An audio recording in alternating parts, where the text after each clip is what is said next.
tanto assim. E eu queria compartilhar com você esse tema, antes de ler o texto com vocês aqui, de alguns textos da Bíblia, falar pouco, ler alguns versículos, em João capítulo, a partir de João capítulo 15 e 11, queria que vocês abrissem a sua Bíblia, nós vamos ler outros textos depois desse. João 15 e 11 diz assim: Tenho-vos dito estas coisas para que o meu gozo, a minha alegria, o meu gozo, o meu regozijo, esteja em vocês, em vós, e a vossa alegria, ou o vosso gozo, seja completo. Jesus disse, eu tenho falado para vocês estas coisas que estão aqui, desde o capítulo 13, eu tenho falado estas coisas para vocês, para quê? Para que o meu gozo, a alegria que está em mim, esteja em vocês. Veja só, tremendo isso. A alegria que tomava conta do coração de Jesus só era possível estar em nós se nós ouvíssemos a Ele, e Ele estava desejando. Ele disse, eu estou falando tudo o que eu estou falando com vocês com um propósito, para que vocês tenham alegria completa. Capítulo 16, versículo 24. 16, 24. Diz assim, até agora nada pedistes. 16, 24. Até agora nada tendes pedido em meu nome, pede e recebereis, para que a vossa alegria seja completa. Para que a vossa alegria seja completa. João 17, ainda 16, 12. Ainda 16, 12, Jesus percebe nos discípulos este sentimento aqui, olha só. Tenho ainda muito que vos dizer. Tenho muito o que vos dizer. Mas, olha só o que ele percebe, mas vós não o podeis suportar agora. E pelo contexto aqui, você vai perceber que o que faz com que os discípulos estejam sem condições de continuar o que Jesus gostaria de falar, era a tristeza que estava tomando conta do coração deles. E ele diz, eu tenho muito que falar, mas vocês não podem suportar agora. Versículo 24. Eu já li o versículo 17, 13. Capítulo 17, versículo 13.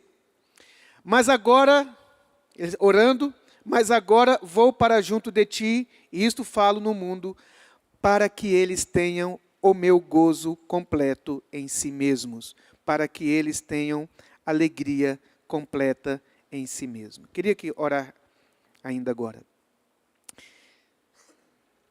Meu Jesus, meu mestre, meu discipulador, meu salvador, meu amigo, meu querido Senhor, peço-te nessa hora que o Senhor me dê a sua palavra. Porque eu sei que se o Senhor me der a tua palavra, vai ser muito diferente. Eu te peço que tu me dês a tua palavra. Em nome de Jesus. Amém. Queridos, o tema da minha palavra, do meu compartilhamento, é esse que está aqui. A alegria, uma necessidade espiritual.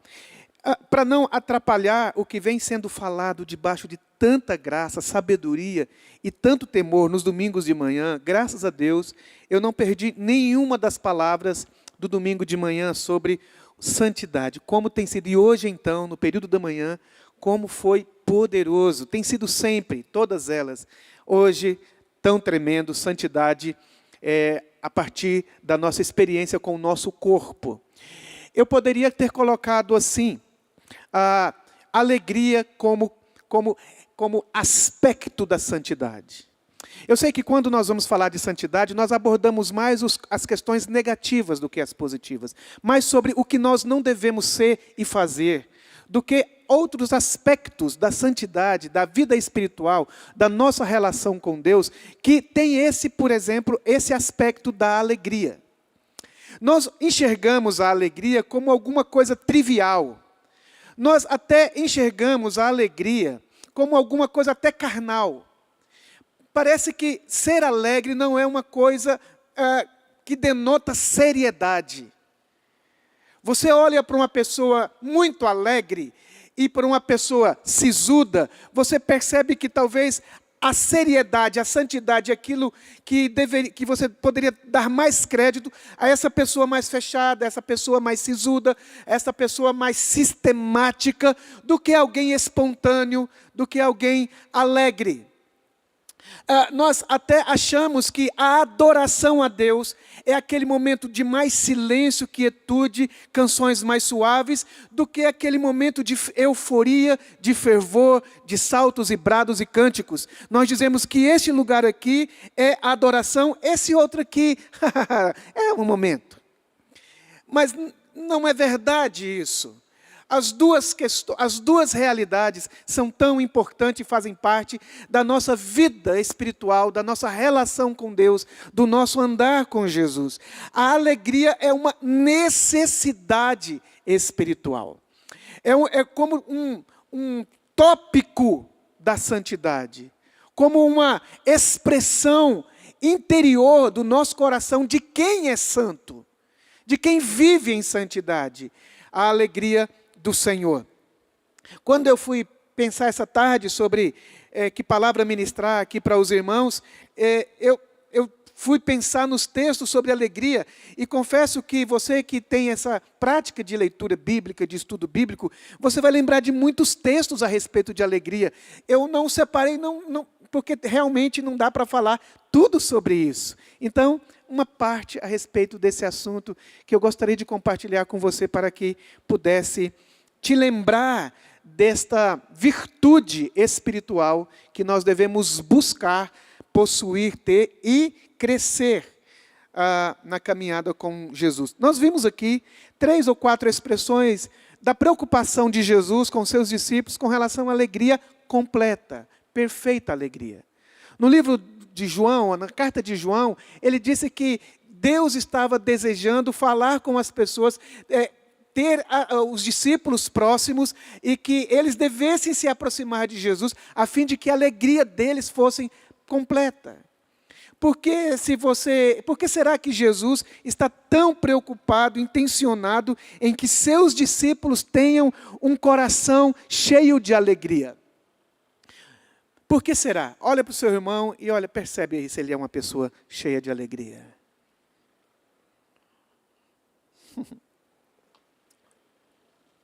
Eu dividi aqui minha palavra em 3 momentos, rapidamente, para falar com os irmãos, para a gente não perder tanto tempo assim.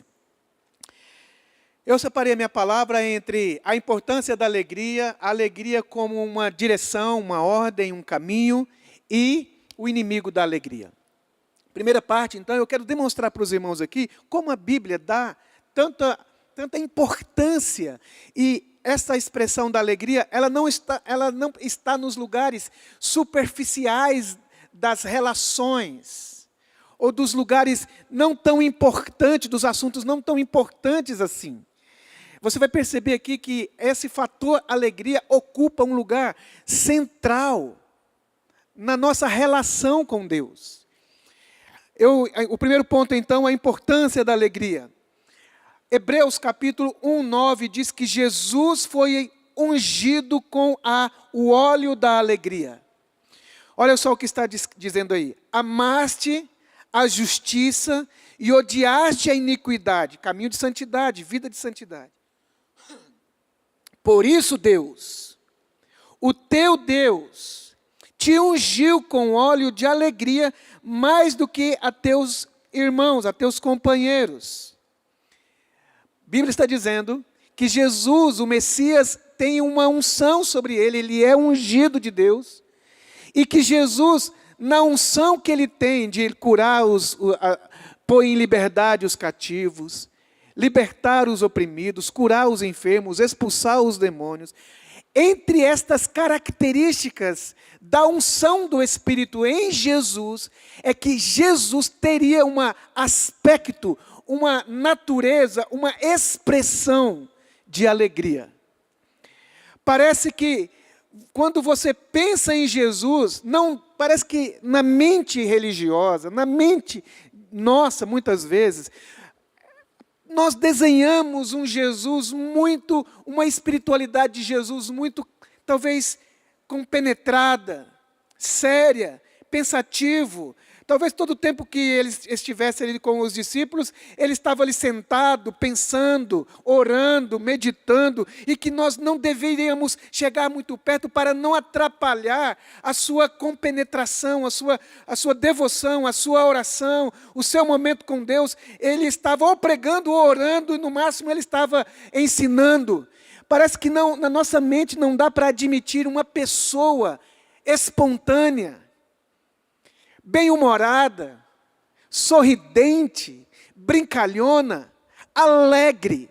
E diz que em Jesus havia um espírito de alegria mais do que nos seus companheiros. A unção da alegria estava sobre Jesus. As Escrituras mostram Jesus assim. Se você não o conhecesse, dava para você, de longe, vendo, sem saber quem é Jesus, na época dele, dizer que ele era um fanfarrão, um festeiro, porque ele está o tempo todo em algum lugar, no meio de ajuntamento, no casamento, convidado para jantares, na casa de um, na casa de outro, andando na praia, conversando, compartilhando. As pessoas diziam a respeito de Jesus, ele é um beberrão, amigo de pecadores. É possível, então, você pensar que santidade ou espiritualidade, ou essa vida, a nossa vida cotidiana, nos nossos afazeres, não cabe um espírito alegre. Essa mensagem toca muito a minha vida, porque eu luto contra mim mesmo, até poucos dias mesmo, eu não tinha me dado conta de que não ser alegre é uma expressão carnal. Porque a Bíblia diz para a gente não entristecer o Espírito Santo. Se Deus não quer ver o Espírito Santo triste, e se essa expressão de Jesus diz que em Jesus, quando Deus age em Jesus através do Espírito Santo, vai produzir nele alegria, não ser alegre é pecado. Talvez você nunca pensou que tudo bem não ser alegre. Ruim é prostituir. Não ser alegre e prostituir também é pecado. É pecado não ser alegre, porque essa é uma dimensão espiritual da nossa relação com Deus. Outro aspecto da importância, mostrar para os irmãos da importância da alegria, é que o reino de Deus é um reino de alegria. Romanos 14, 17 diz assim, Romanos 14, 17, porque o reino de Deus não consiste no comer e no beber, mas na justiça, na paz e na alegria. Ora, o que é o reino de Deus? O reino de Deus consiste, Paulo dizendo aqui, nesses três absolutos. Quais são os três absolutos, pelo menos, do reino de Deus, de acordo com Romanos 17? Justiça, paz e alegria. O reino de Deus é um reino de alegria no Espírito Santo. O que é alegria no Espírito Santo? Talvez você pense, é uma alegria dentro,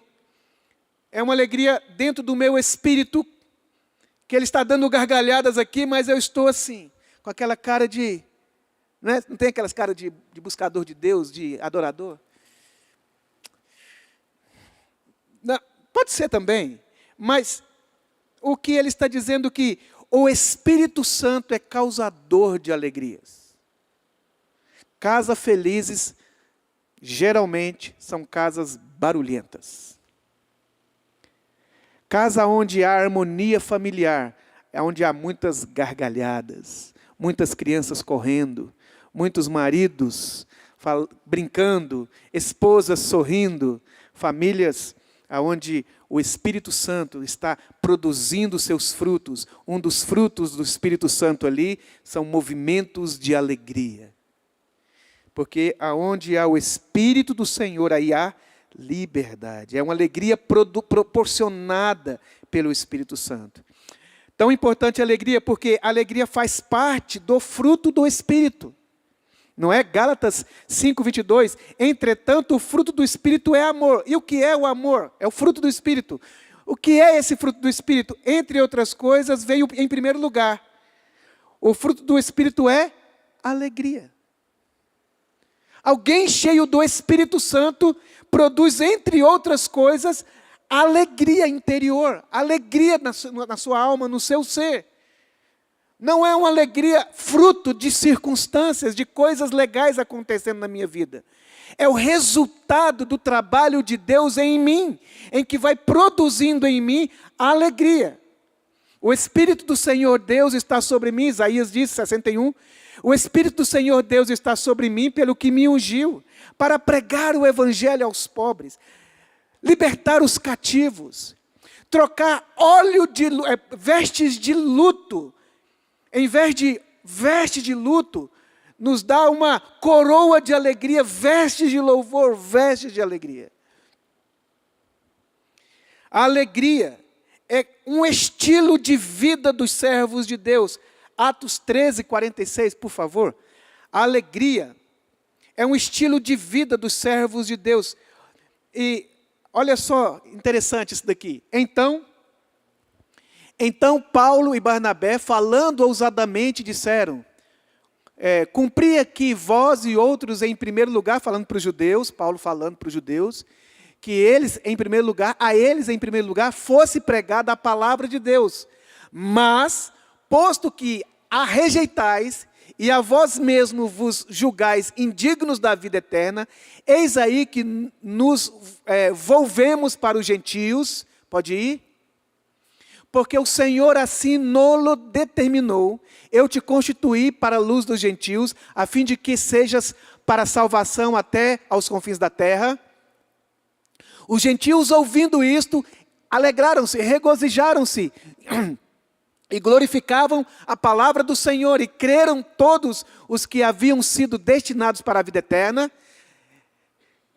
E divulgava-se a palavra do Senhor por toda aquela região. Mas os judeus, pode passar para frente, esse outro versículo.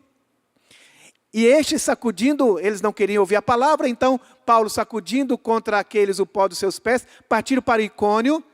Os discípulos, porém, transbordavam de alegria e do Espírito Santo. O Evangelho chega e os discípulos que são feitos ali pelo Evangelho, eles estão cheios da alegria. Eles estão em fervor, mesmo em estágio de perseguição, de carência, de pobreza e de tudo mais. Mas o impacto da conversão geraram neles um fervor, uma alegria interior, incontida, que os faz ir à casa uns dos outros, tomar as suas refeições de casa em casa, fazer a obra do Senhor. Alegria como estilo de vida dos servos de Deus. Por isso eu estou mostrando para você essa primeira parte, que o Espírito Santo em nós, é normal que à medida que você cresça na caminhada com o Espírito Santo, Ele vai te ensinando a ser feliz, a ser alegre. 2. Alegria não é uma opção. A alegria é uma ordenança da palavra. Salmo 32, 11. Salmos 32, 11. Alegrai-vos no Senhor e regozijai-vos, ó justos, exultai, vós todos os que sois retos de coração. 3 expressões de alegria: alegrai-vos, regozijai-vos, exultai-vos. Irmãos, como é que é alegrar, exultar e regozijar? Imagine, vamos fazer um culto hoje de alegria, de exultação e de... Como que será um culto assim, uma reunião assim? Como seria a nossa vida se realmente nós obedecêssemos essa palavra de Deus e nos importássemos em lutar para não ser uma pessoa triste? A Bíblia diz: alegrai-vos. Salmo 100, versículo 2, se eu não estiver enganado, isso foi de memória aí, vamos ver se é. Salmo 100, Salmos 100, versículo 2. Esse é 60. Servir ao Senhor com alegria. Não é com tristeza, é com alegria. É como se você viesse aqui pregar e Deus perguntasse: como é que você está, Robson? Estou triste. Não dá. Vai cantar aqui na bateria? Como é que você está? Estou triste. Então não pode. Não é que você não experimenta tristeza na sua vida. O que a Bíblia está dizendo é que você não pode cultivar um espírito abatido. É que você precisa lutar para ser alegre. Porque nós devemos servir ao Senhor com alegria e nos apresentar diante dEle com cânticos. Ninguém canta triste. Quem está alegre, cante. Quem está triste, ore. Para quê? Para ficar alegre. Filipenses 4:4 diz: alegrai-vos no Senhor, outra vez vos digo, alegrai-vos no Senhor. Por que Deus se preocupa com a nossa alegria? Porque o ser humano não pode viver sem alegria. Talvez você concebe a ideia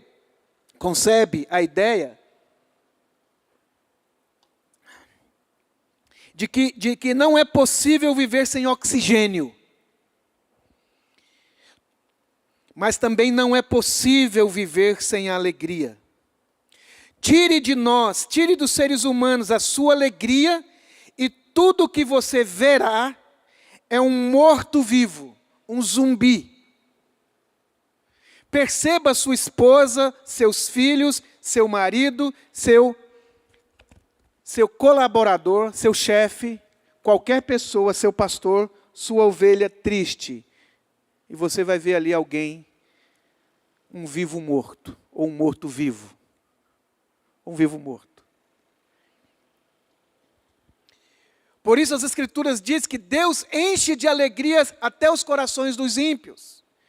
Atos 14:16, por favor. Atos 16, 14 e 16. Em tempos passados, Ele permitiu que todas as nações andassem, ao qual nas gerações passadas permitiu que todos os povos andassem nos seus próprios caminhos.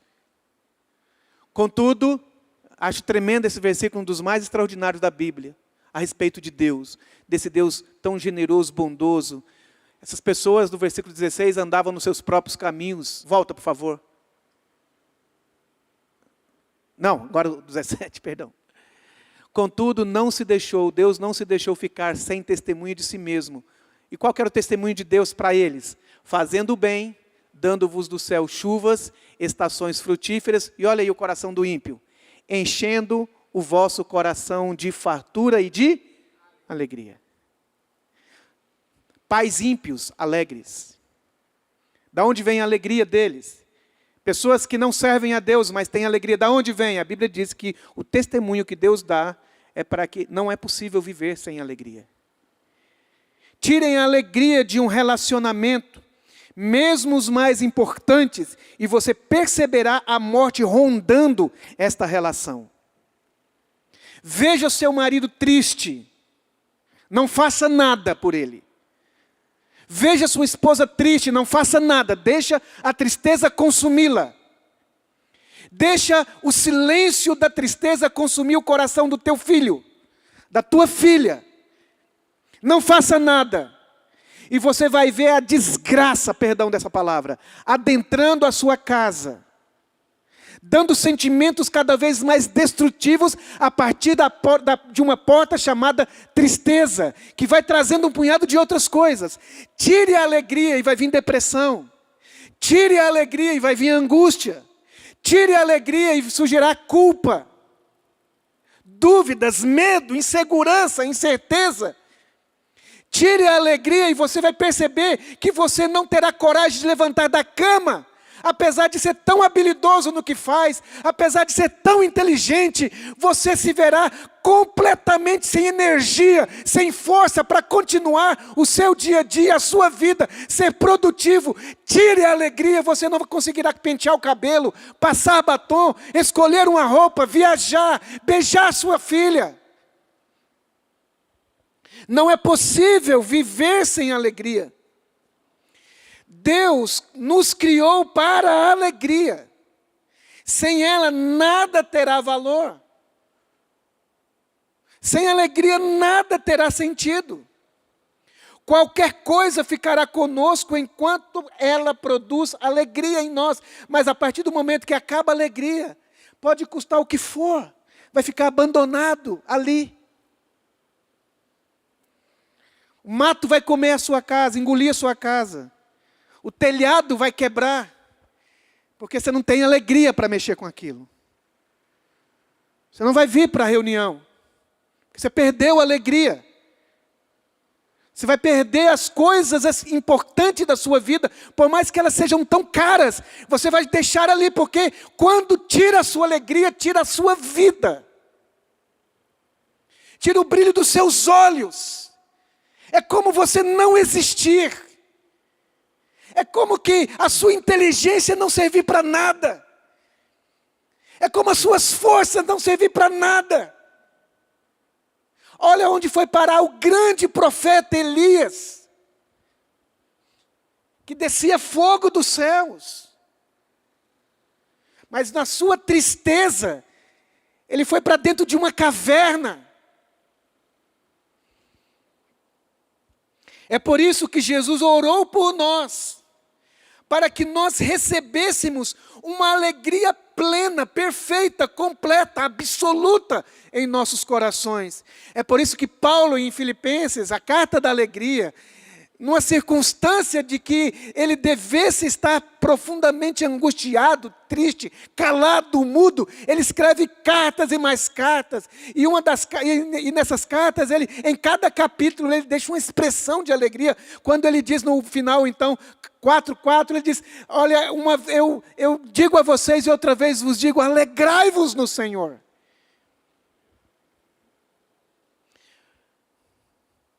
É por isso que o Espírito Santo sopra no coração dos apóstolos que vão escrever os textos bíblicos, e se você vasculhar, você vai perceber a quantidade de textos que fala da importância da alegria, de como eles se alegraram no Senhor em algumas circunstâncias. Alegria. Alegria não é a mesma coisa de festas. Alegria não é a mesma coisa de gargalhada simplesmente. Alegria é a consciência da gratidão. Alegria é a consciência de que você não está perdido. De que a força não foi embora. De que nada tocou em você apesar de ter perdido as coisas externas. É um coração pacificado. É uma mente consciente do seu Deus e do que serve, e quem Ele é, e quem Ele seja. É alguém que, apesar dos pesares, é visitado por Deus em si.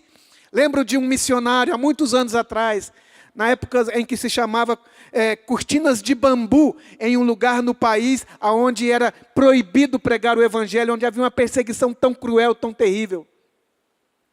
Não me lembro se era cortina de bambu ou de ferro, uma dessas duas, nesses dois lugares, gelado, frio, preso, muito tempo preso ali, o pastor, não me lembro agora o nome do pastor, de um irmão missionário ali, preso, durante muito tempo, magro, seco, abandonado, apanhando. Ele foi visitado, foi permitido uma visita de alguém da comunidade. E perguntaram assim para ele no final, como você está? Ele disse, diga aos meus irmãos que a alegria ainda permanece em mim. Eu estou aqui preso, mas a alegria também está aqui. Está tudo bem. Alegria. Tinha tantas coisas que eu poderia falar, eu queria falar sobre o terceiro ponto, indo para o finalmente. O ladrão da alegria, tem tantos. Filipenses fala alguns ladrões da alegria, tem muitos ladrões da alegria. Gente que quer invadir, coisas que querem invadir, circunstâncias que querem invadir a sua relação, o seu interior, a sua vida, para roubar de você a sua alegria. Tem pessoas que podem roubar a sua alegria. Tem circunstâncias que podem roubar a alegria. Tem coisas, tem angústias que podem roubar a alegria, mas eu quero destacar dois. Existem muitos ladrões, eu quero destacar apenas 2.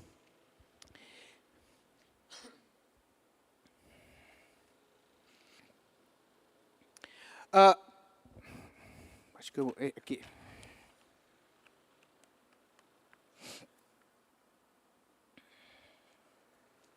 O primeiro é o diabo. O diabo é um grande ladrão da alegria. Sabe, irmãos, é possível você viver, você reagir ao sofrimento. Faliu, levanta de novo. Perdeu, ergue-se de novo. É possível nós mantermos nossa produtividade.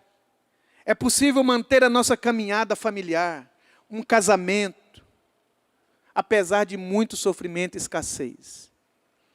Mas não é possível continuar qualquer coisa quando te falta a alegria. Sem alegria, você não pode viver.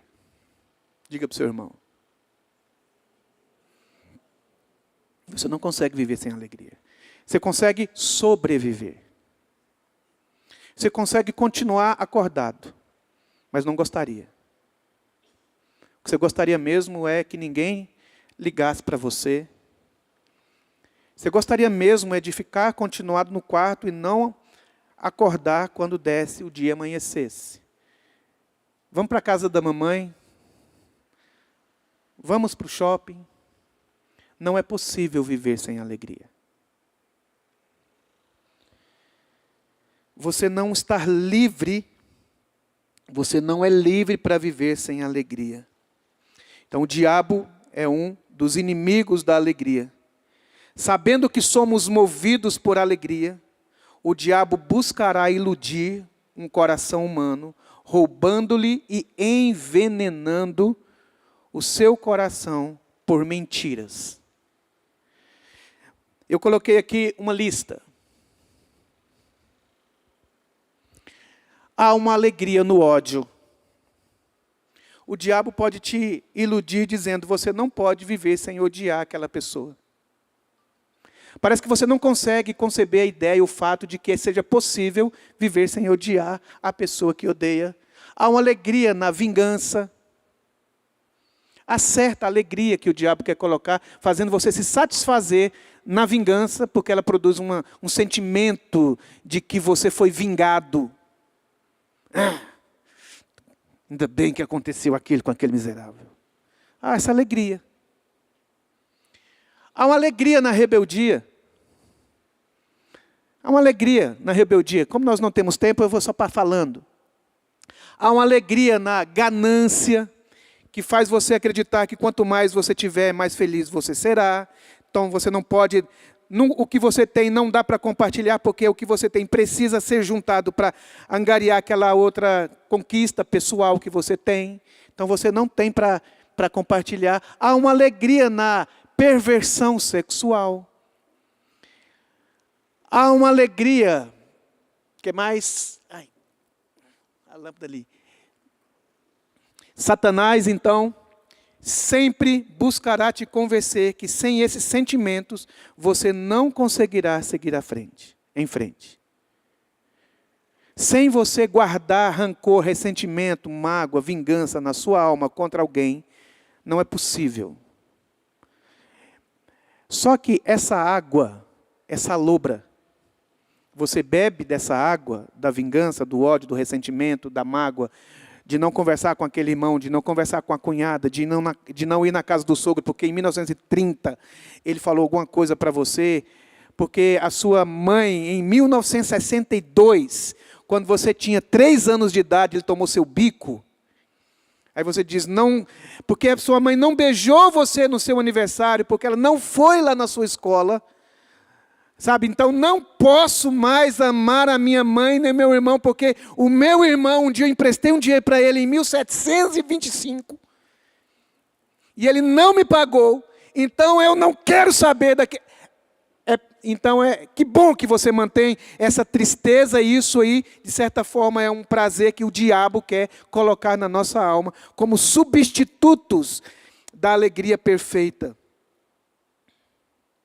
Quando não consigo ver a graça de Deus, isso daqui. Por último, esse sentimento do inimigo chamado passado. O passado é um inimigo que quer roubar a sua alegria. Quando você não consegue olhar para o seu passado e ver a graça de Deus nos seus dias difíceis. Quando você não consegue ver bondade de Deus nas entrelinhas, nas coisas, enquanto estava acontecendo coisas ruins, relacionamentos tóxicos, e que fez você se fechar para a vida, se fechar para tudo, você foi cegado no entendimento de não perceber outras coisas fora dessa.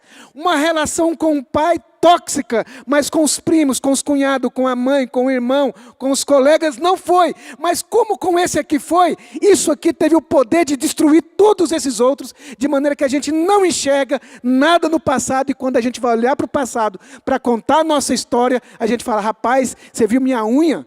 Eu pisei ali, arranquei minha unha. Meu Deus, você não sabe do meu. O meu foi 2. A gente disputa qual mais vida desventurada que a gente teve. E a gente não consegue olhar para o passado e ver as delícias e a bondade de Deus no passado. E isso pode roubar a nossa alegria. Pense se José ficasse lambendo as feridas causadas por seus irmãos. Pense se ele ficasse trazendo à memória a injustiça na casa daquele patrão dele, com a esposa dele, da injustiça, apesar da lealdade, da fidelidade dele, ele foi parar na cadeia. Pense se Jesus ficasse amargurado por não ter sido reconhecido pelo seu povo, em alguns momentos até pela sua mãe e os seus irmãos. Pense se Deus ficasse ressentido com as nossas rejeições, nossas blasfêmias, nossos pecados contra Ele. Pense se Deus fosse alguém ressentido e ficasse lembrando de quão perversos nós éramos, ou quão perversos nós poderíamos ser. Às vezes nós olhamos para o nosso passado e só enxergamos desgraças. Mas se você pedir ajuda ao Espírito Santo, Luquinha, se quiser vir aqui para o teclado. Mas se nessa noite nós pedíssemos ajuda na sua vida, caminhada com Deus, porque diz que a alegria do Senhor, o Espírito Santo é que produz a alegria. Se você pedir ajuda ao Espírito Santo, Ele vai te mostrar as ações do amor de Deus, o seu Pai, nas entrelinhas das ações de maldade que você sofreu no seu passado. Da mão do seu marido, do perdão da sua esposa, do filho que não foi embora, do patrão que não te desempregou, do amigo que te aconselhou, da igreja que te acolheu, da doença que você não recebeu, das festas graciosas e dos banhos de cachoeiras e rios e mares que você foi. Estava tão apertado, mas sorria tanto. Se você pedir, Ele vai te lembrar de coisas boas com seus pais, que você talvez não possa lembrar. Como nós estamos aqui celebrando, brincando, sorrindo, festejando o nascimento do Asaf, que o Asaf não faz a menor ideia do sentimento comunitário dos filhos dele, ou do Vinícius, da esposa. Esse menino não vai lembrar, nem nós. Mas veja a graça de Deus por uma criança que vem, como ela está sendo bem esperada, amada, organizando o quartinho dela. Você não lembra disso?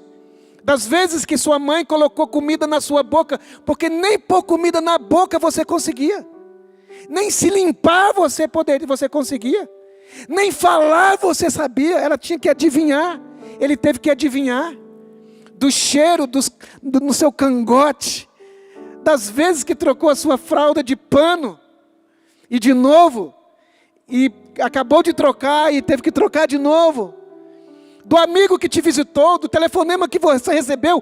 Conte as bênçãos, conte quantas são, e você ficará impressionado do amor de Deus que cerca a vida dos seres humanos, dessa graça, da chuva que cai, da melancia que nasce, do abacate que amadurece, da uva que você chupa e é doce, do café da manhã que você toma, do almoço que você jantou, comeu, do lanche que você fez com um colega. Você não lembra mais, mas está nos anais da sua história. Deus te fazendo feliz.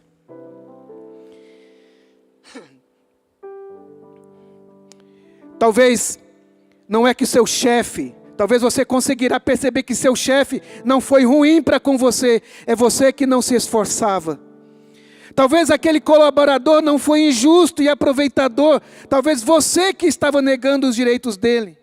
Peça ao Espírito Santo para mostrar coisas boas de seu pai nos dias de escuridão, pois pode ser que as coisas ruins de seu passado estejam querendo minar a sua alegria.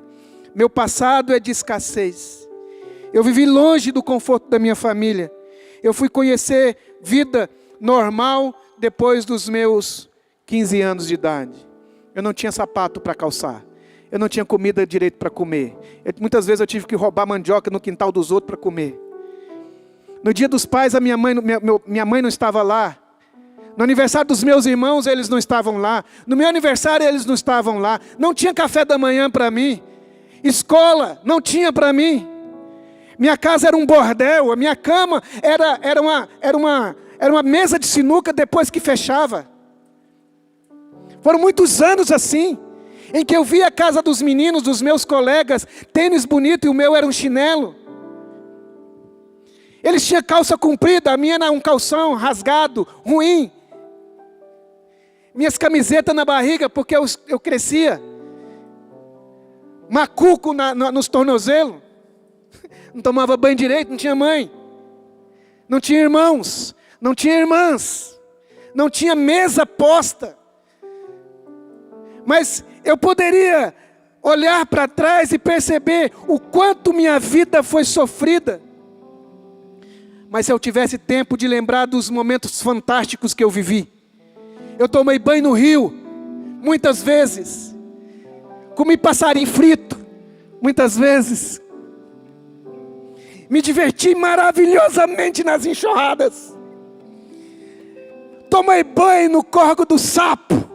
Vendo o cocô passando, eu nem sabia que eles mandavam merda naquele cocô lá, naquele rio. Mas eu dei altos mergulhos na minha ignorância. E foi gostoso. Eu ri bastante. Brincando com os meus amigos até 1h da manhã. Salve cadeia, salve latinha. Apagando as lâmpadas.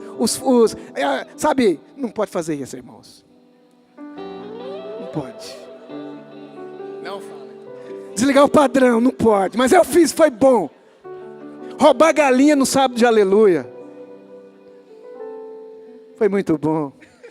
Ser perseguido pelo guarda da praça, porque não podia andar de bicicleta, eu ganhei uma BMX.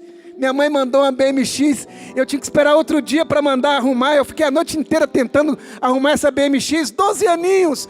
E eu tentei arrumar aquela BMX branca com vermelho. Passei a noite tentando, não consegui. Eu fui andar de bicicleta o dia inteiro.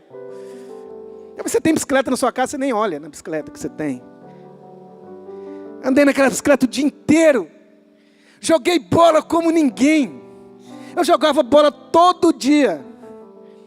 É verdade, muitas vezes eu ia trabalhar no pau de arara. E quem é do interior sabe o que é pau de arara. Eu ia trabalhar no pau de arara com 12, 13 anos de idade. Capinar cana, catar algodão. É verdade, muitas vezes eu peguei a minha marmita e estava azeda. Mas é verdade também que as pessoas se solidarizavam. Elas vinham, colocavam um pouquinho, eu comia de tudo um pouco. Elas pagavam o lanche, elas vinham, me abraçavam, elas me amaram. Eu fui um garoto muito amado pelos meus vizinhos. Eu fui um garoto muito amado pelas pessoas, eu era um garoto muito admirado. Porque eu não era violento, eu não era rústico, eu não ficava reclamando, eu nem sabia que eu sofria. Eu nem sabia, depois de adulto eu olho para trás e falo, nossa, mas você sofreu muito. Eu falo, não, Eu me diverti bastante, tive saudade, porque saudade é uma coisa maravilhosa de sentir, porque significa que você ama alguém. Chorar de saudade é uma coisa digna, só de quem ama, porque quem não ama não sente saudade, não sente falta. Eu senti muita saudade na minha alma. E quando eu os via, era como ver anjo de Deus, eu os beijava e era beijado. Eu queria dormir no meio, eu nem queria dormir.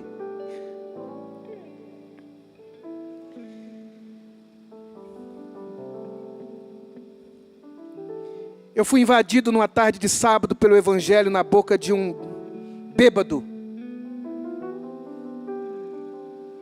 Um domingo à tarde, um bêbado começou a falar de Jesus. Eu tinha 11 anos de idade. Eu chorei muito. O Espírito de Deus me visitando ali na minha criancice. Um bêbado. Sim, me negaram a minha dignidade. Eu não tive uma vida normal como muitas pessoas tiveram. Mas veja só onde eu estou. Onde eu estou? Para quem eu falo? Ele faz com que o necessitado viva em família. Ele é capaz de pegar aquele que vive nos abandonado e colocar na mesa dos príncipes e ser o mais elevado entre eles. Em que os sábios desse mundo já ficaram em silêncio para ouvir a sabedoria do Espírito Santo na vida desse ignorante. Mas o Espírito do Senhor Deus está sobre mim. Já amei muita gente que não me amou. Insisto com muita gente que me abandonam. É que ninguém sabe, e que os que sabem são poucos, que o que me visitou foi uma alegria perene, uma alegria eterna. E essa alegria tem nome: Jesus Cristo de Nazaré. Aleluia. Ele habita em mim. Ele mudou a minha vida para sempre. Eu sei que por causa daquele sábado à tarde, a vida de centenas e centenas de pessoas não são mais a mesma, porque Deus colocou as suas palavras na minha boca e na minha alma e no meu coração. Sim, eu faço poesias, eu faço canções, eu escrevo livros, eu profetizo, eu prego, porque um dia a alegria visitou a minha alma e o meu coração. Por isso, nessa noite, eu venho profetizar para você também e dizer a você também que você é desse reino, o reino de pessoas que encontraram a alegria de viver e motivo de morrer alegres. Louvado seja o nome de Jesus.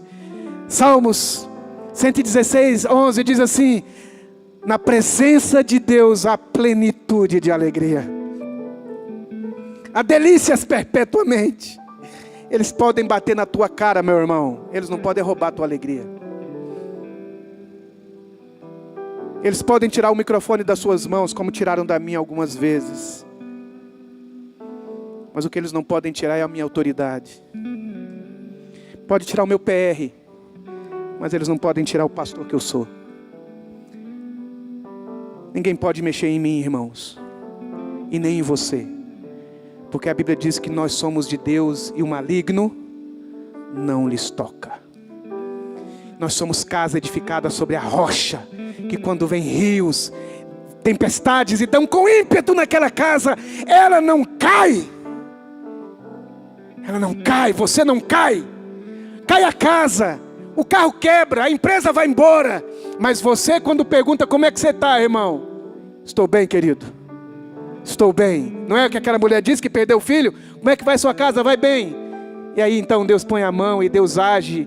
E Deus tem dia que liberta, tem dia que não liberta. Tem alguns que vão para a cova dos leões e saem de lá vivo. Tem uns que vão e saem de lá morto. Tem uns que são cerrados no meio. Tem uns que vivem nas covas e no antros da terra. Mas se você está lá naquela reunião, se você for lá em algum momento da vida deles, lá dentro daquelas cavernas, onde eles não podem sair se não morrem, você vão ver eles cantando salmos, salmodiando a Deus. Eles na fogueira cantando a Deus. Você vai ver Saulo e Silas na cadeia, enquanto está todo mundo reclamando.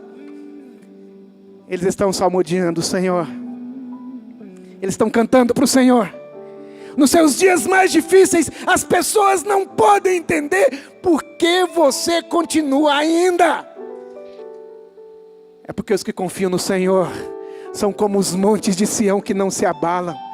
É porque os que confiam no Senhor são como águias que voam nas suas alturas. Porque Deus sopra as suas penas. Deus sopra sobre você, meu irmão.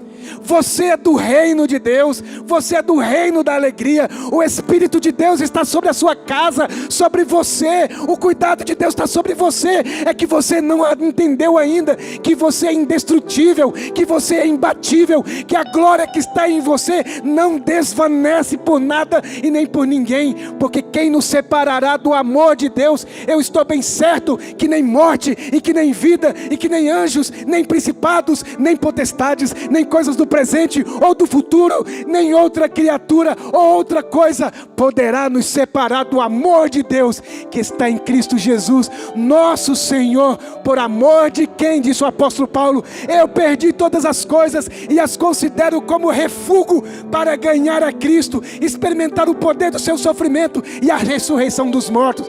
É para lá que nós caminhamos. Ninguém nos entende, porque eles sabem que nossa riqueza não é prata e nem ouro.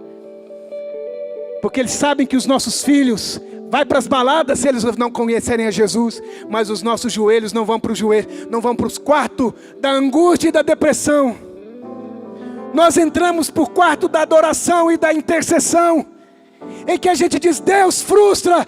Mas a gente está, sabe para quem fala e com quem anda, irmãos? Nós somos a igreja do Deus bendito. Louvado seja o nome daquele que é, que era e que há de vir. O Deus da alegria, o Deus feliz. Nós somos esse povo.